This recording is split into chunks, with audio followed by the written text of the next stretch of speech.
lona uguqile inkosana yakwaMkhize ezweni lakwaSwayimana. Siyabonga kakhulu singabantwana ukunikwa lemithuba ngobaba bethu bethi asifakaze ngoShembe. Lezi nkonzo zengabasho siyesizwe kuthiwa kusuke kuyithuba lokuthi sibonise abazali bethu ukuthi sihamba ibanga elingakanani empilweni, ukuze nabo babe nethemba ukuthi uma belushiya lomhlaba ivangeli likaShembe balishiye ezandleni ezikahle. Ngizodlula nje endabeni eyodwa ibhekile kakhulukazi, ngiyacabanga ukuthi igxile kuthina amakhosana lapha esontweni. Inkosi Ilanga ngeminyaka edlule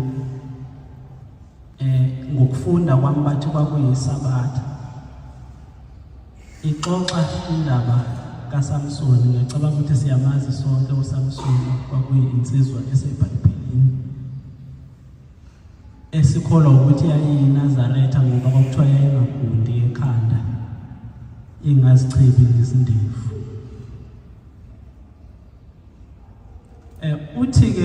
Ithi-ke inkosi Ilanga, unina kaSamson wayengenayo inhlanhla yokuthola abantwana, kodwa-ke ngenhlanhla ngizoyizama nje ukuthi ngiyifiqe ngoba isikhathi esincane. Bavakashelwa-ke ingelosi yasezulwini eyabatshela ukuthi bazoba nenhlanhla bathole umntwana womfana, abangamgundi ekhanda, bangamshefi futhi nasezulwini.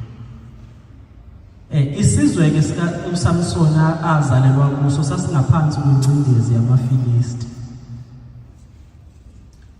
Kepha-ke uNkulunkulu wayeyalezile kule ngelosi ukuthi le nkosana ezozalwa uSamson yiyo ezokhipha isizwe sakubo ebugqileni bamaFilisti. Yazalwa-ke le nsizwa, bathi abashoyo bathi yayikwazi ukuthi ihlule izizwe empini iyodwa, kodwa-ke yayinephutha elikhulu eyayinalo. Uma ichaza inkosi Ilanga ithi ayazi ukuthi abazali bakhe noma abefundisi nabashumeli bangakubo uSamson babengamkhuzi ngani kulokukhuba umubi kangaka ayenawo. Bathi uSamson wayenomkhuba omubi wokungawathandi amantombazane esizwe sakubo, wayethanda amantombazane ezizwe, okuyizingu esina ngolimi esilikhulume manje siye sithi zingunguluzi. Inhlalisuthi yoNyazi akusona isabelo sethu amantombazane asemhlabeni. Thina uShembe wasinikeza umthetho edinga sihambe ngawo nendlela yokwakha imizi. Ithi-ke inkosi Ilanga ayazi ukuthi abashumeli babengayikhuzi ngani nabafundisi bangaleso sikhathi nabazali bakhe. Kwahamba isikhathi ethandana nawo lamantombazane lawa angakhona. Enye yawo kwakunguDelilah yamlutha, nawo inkosana ezokulutha yamlutha esehleli nayo kumnandi,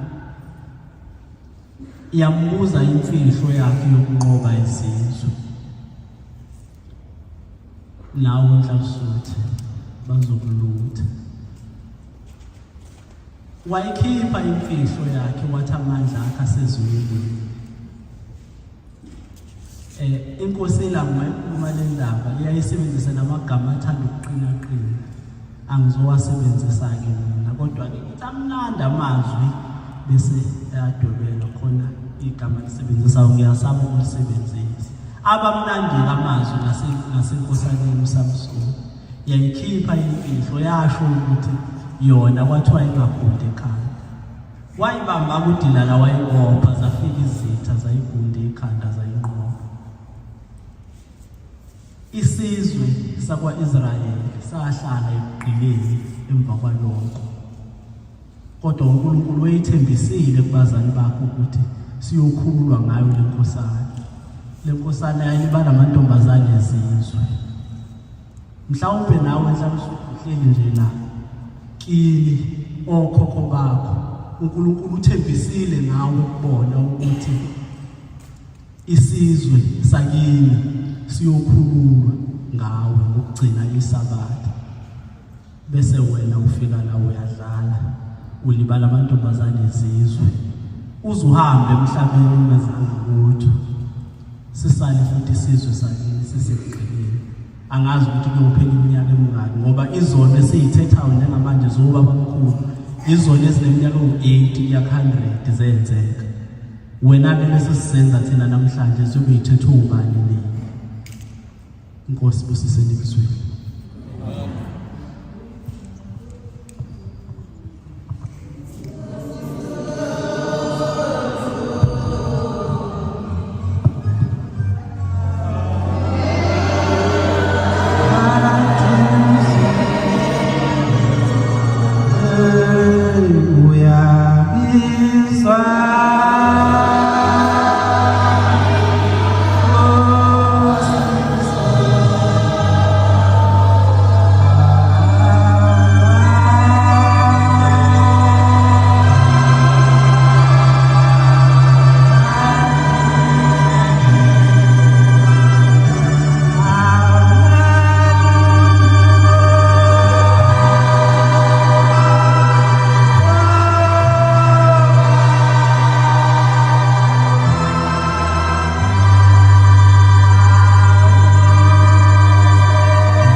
Ngisuka ePhakamani Temple umzinto. Amen.